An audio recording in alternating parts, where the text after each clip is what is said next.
How do you eat an elephant? One bite at a time. It's the same thing with jazz, only one chord at a time. But we're not actually eating or taking bites. Okay, new analogy. How do you climb a mountain?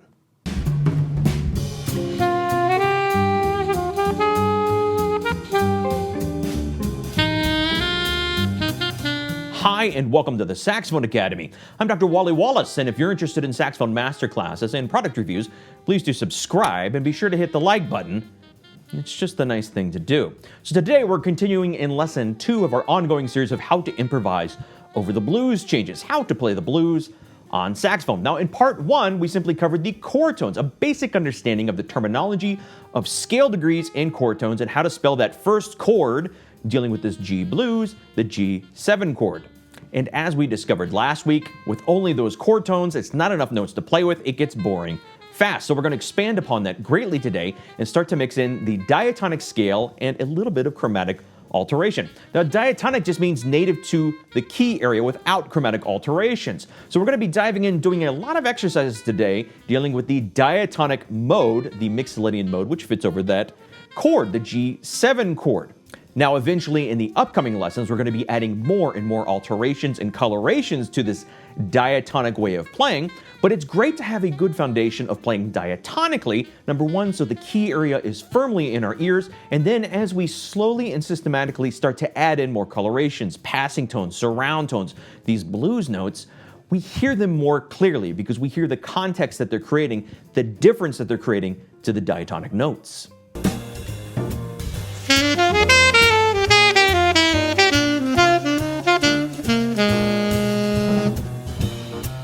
And this is my preferred method of teaching and even practicing jazz myself, is sequential and additive, where we're taking a basic concept and slowly adding on top of it. If we start with just a Charlie Parker lick over the blues, we may conceptually understand what some of these notes are doing, but I don't think most of us can hear what these chromatic alterations are doing when they're all jumbled up together. So we're going to separate them one by one and start to hear their function, hear what they do to that chord and how they differ from the diatonic language. So this week's lesson is going to be an expansion of what we did last week with the chord tones. We're going to be adding in the scale motion as well. In this case, the diatonic is going to be the G Mixolydian mode. And at the end of the lesson, we're going to add our first chromatic alteration to spice things up a little bit. So let's talk about a couple of concepts that I want you to be aware of that we're working into these exercises. Concept number 1, altering leap and stepwise motion, mixing up arpeggios and scales, not just thinking about one or the other. We're going to practice steps and leaps because if we take any piece of standard jazz language, it's a combination of arpeggios, scales with passing tones, more arpeggios, more scales with passing tones. It's a combination. That's how melodies are made, obviously. Now, this may be somewhat intuitive and basic knowledge, but we want to make sure we're practicing that way in our exercises, not just doing arpeggios, not just doing scales, but combine them like chocolate and peanut butter or two other great things that go together. We're going to practice more in the way that we perform. Concept number 2, we're going to alternate descending and ascending motion. We get in the habit, myself included at times, of practicing scales going up, practice arpeggios going up, maybe up and down. But again, if we look at jazz lines, it's a constant contrast of ascending and descending motion, making interesting melodic lines. So these diatonic exercises and eventually our chromatic exercises, we're going to practice scale up, arpeggio down, scale up, in many combinations. We're going to get used to alternating ascending and descending motion. This week, we're going to be doing it rather gradually with 2 bars of a motion at a time. And then in the succeeding weeks, we're going to be doing faster and faster turnarounds between ascending and descending motion, as we're going to be doing when we play swing and bebop language over the blues progression. Concept number 3, get away from always playing or starting on the root. These exercises, we're going to start on each of the different scale degrees with arpeggiated motion and scale motion. And here's the problem this is trying to fix. We've learned since 6th grade band class, a lot of us, that when we see a G, we play a G. Same thing with chord changes. We look at the blues and we see that first chord, G7, and we're in the key area of G major. We'll talk about it in a second. And when we see the G7 chord, our brain wants to play G. We see the G. We want to play the G.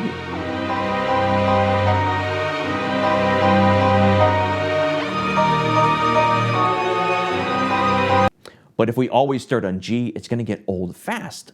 So we practice starting on different scale degrees, creating more contrast and different motions in our improvisation. So we're going to train as we hope to perform.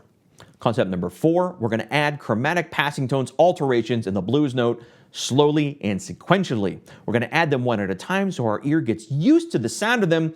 That's going to give us a better chance of using them when we improvise. Now this week we're going to add in the leading tone, or F sharp.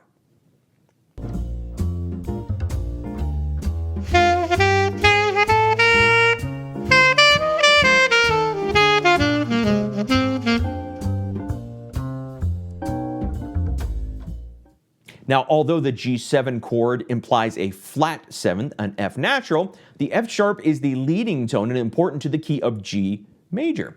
Now remember, although this chord is a G7 that starts the G blues, it's not in the key of G dominant, it's in the key of G major. We're studying the major blues right now. So although we won't sit on that F sharp for too long, we're going to use it in a way that surrounds notes, leads notes, colors the key, and you're going to hear this all the time in great swing and bebop era players. So we're going to add this note, and you're going to hear how it creates some interesting pull to that home note of G.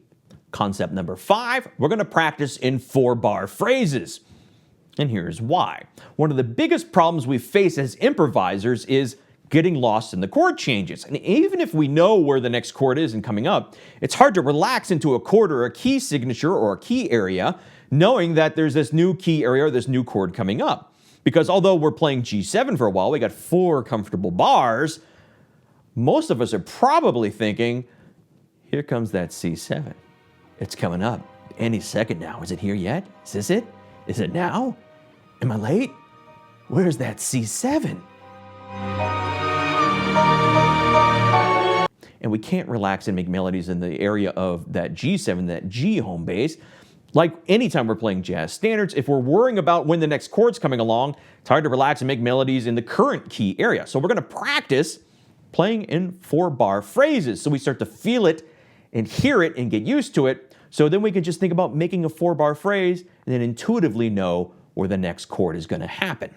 So let's get you playing some exercises that apply these principles. I'm going to be demonstrating on alto this week. We'll mix in some tenor later in the future episodes. But this week we're going to get a good diatonic workout, add in a little bit of chromatic alteration with that F sharp, and some rhythmic variation along the way.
So next week, we're going to add additional chromatic alterations in blues notes, greatly expanding our language and the colors on our palettes as we paint our jazz solos over the blues progression.